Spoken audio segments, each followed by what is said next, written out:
Varian baru virus COVID-19 B117 dikatakan dan dinyatakan telah sempat masuk dengan terpaparnya 2 warga negara yang merupakan tenaga kerja Indonesia.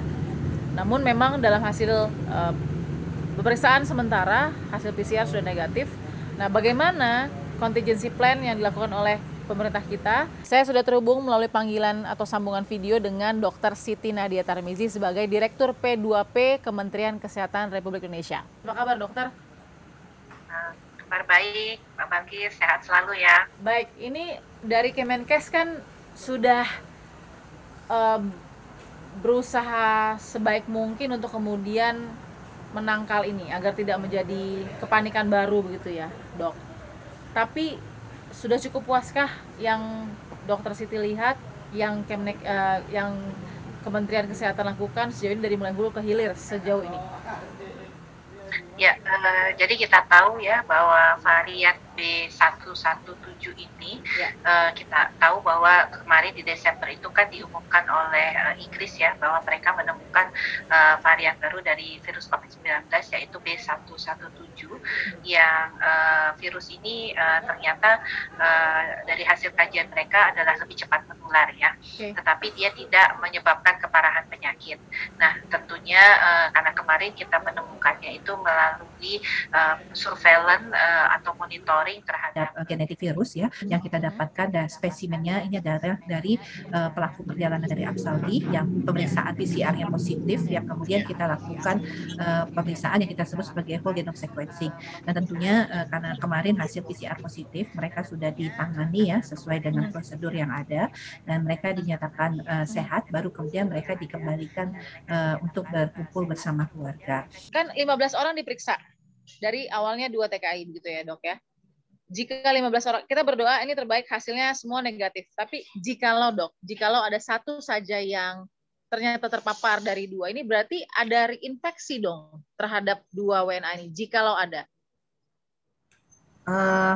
Nanti kita harus lihat ya hasilnya. Tadi memang dari hasil pelacakan kasus yang dilakukan bukan hanya keluarga terdekat dari kedua kasus ini, tapi juga seluruh petugas yang kemarin sempat menangani ya, mulai dari bandara, hotel, tempat mereka melakukan isolasi atau karantina di awal sampai dengan tentunya penanganan yang di Wisma Atlet ya. Jadi kita sudah melakukan mengambil spesimen dan pada pemeriksaan itu hasil pemeriksaan spesimen antigennya ini semua negatif ya.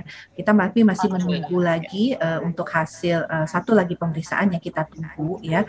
Dan dari juga hasil pelacakan kasus tidak ada yang sakit setelah kontak dengan kedua kasus ini. Jadi sementara manifest penumpang yang lain itu tidak ada informasi tambahan ya, Dok, tetap hanya 2 orang ini saja. Apakah ada screening mereka atau tracing?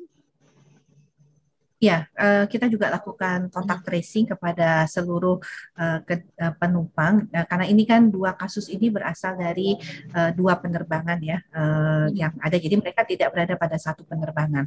Nah, memang pada saat itu di satu penerbangan itu ada 7 orang yang positif ya, yang lain itu posisinya negatif semua seperti itu. Yang pertama itu 4 orang yang positif. Kemudian yang kedua itu ada 7 orang dalam satu penerbangan yang positif. Nah, ini yang sedang kita lakukan pelacakan kasus. Apakah tapi 7 ini kan positif dan mereka sudah mendapatkan pengobatan di Wisma Pademangan dan Wisma Atlet, dan mereka memang sudah dinyatakan sehat pada waktu keluar dari Wisma Atlet maupun Wisma Pademangan tadi. Ini WNI juga atau WNA? Maaf, Dok. WNI ya. WNI juga ya, oke. Berarti sebenarnya 11 orang WNI. Saat itu. 11 orang terpapar saat itu ya? 11 orang yang positif PCR ya.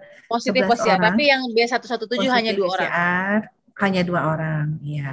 Dan 11 orang yang positif ini sudah juga diberikan pengobatan sehingga tentunya sudah dinyatakan sehat ya. Nah, sekarang kita mencek kembali apakah mereka setelah dinyatakan sehat itu ada keluhan atau tidak, atau orang di sekitarnya ada yang merasakan keluhan atau tidak, keluarga kontak erat mereka. Terima kasih Dr. Siti Nadia Tarmizi sudah memberikan waktunya, Dok. Semoga sehat selalu ya, Dok, dalam menjalankan tugas. Terima kasih, Dok. Baik, saya sudah terhubung dengan Prof. Amin Subandrio sebagai Direktur Lembaga Biologi Molekuler dari Eijkman Institute. Ini terima kasih Prof. sudah bergabung walaupun kita via video conference ya. Prof, sehat Prof? Alhamdulillah. Ya. Alhamdulillah, oke baik. Prof, kita pasti yang pertama tidak mau panik, tidak mau kemudian menebar paranoid gitu ya kepada masyarakat ya. Tapi kita selalu harus ingat apa yang terjadi tanggal 2 Maret 2020. Nah, itu persis di tanggal yang sama begitu ya Prof, ketika saat ini varian B117 masuk ke Indonesia. Yang Prof lihat sejauh ini bagaimana sih sebenarnya statement tentang atau mungkin spesifikasi varian baru ini yang sudah sebelumnya heboh bukan di Indonesia tapi di Inggris dan lain-lain. Seperti apa sih Prof? Kalau diurutkan dari awal, sejak varian B117 ini ditemukan di Inggris bulan September yang lalu,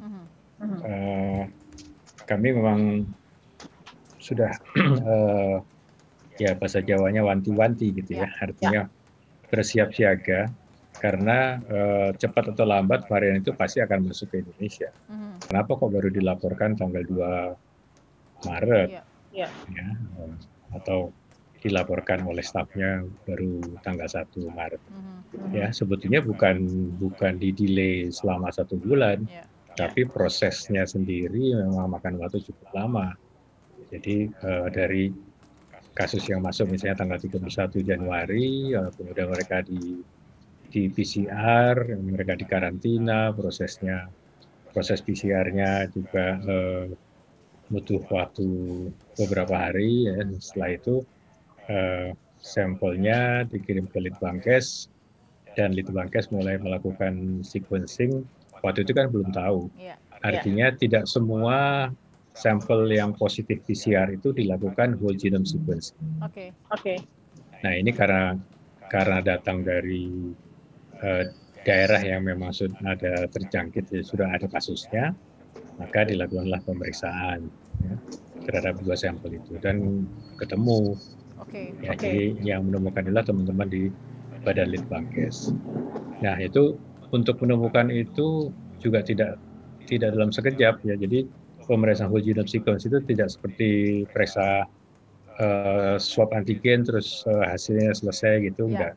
Itu butuh waktu, kadang-kadang bisa mencapai 2 mingguan untuk mendapatkan informasi lengkap. Manfaat vaksinasi masih sebesar efek vaksinnya terhadap virus ini juga sama ya? Di Afrika Selatan kalau nggak salah pernah dilaporkan ada vaksin yang menurun efikasinya terhadap varian itu. Tetapi beberapa perusahaan vaksin kemudian melakukan pengujian di laboratorium dan mereka mendapatkan vaksin-vaksin yang mereka kembangkan itu tidak terpengaruhi, jadi masih tetap efektif untuk virus varian baru ini. Oke, jadi vaksin yang kita gunakan masih tetap efektif ya, Prof? Masih tetap, jadi belum ada arahan atau pedoman bahwa vaksin harus diubah atau disesuaikan. Tetap bisa dipakai. Prof, terima kasih informasinya dan analisanya. Ini kita memang butuh terus diedukasi soal ini, Prof, karena masing-masing suka punya spekulasinya, sehingga banyak yang ya berimprovisasi juga dalam melakukan langkah-langkah untuk penanganan begitu ya. Mudah-mudahan tetap terintegrasi dengan baik. Prof Amin, terima kasih ya Prof ya. Semoga sehat selalu. Selamat malam Prof. Selamat malam. Baik, kita akan temukan fakta berikutnya.